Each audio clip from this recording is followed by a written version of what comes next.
Pessoal, o cliente veio com vazamento na borda. Desmontamos o pneu. Olha aí, pessoal.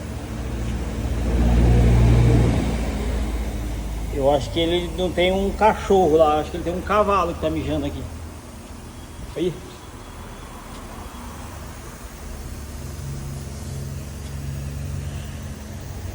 Corroeu todinha a roda. Aí não tem como não vazar, né? Urina de cachorro, pessoal. Olha o complicado, né?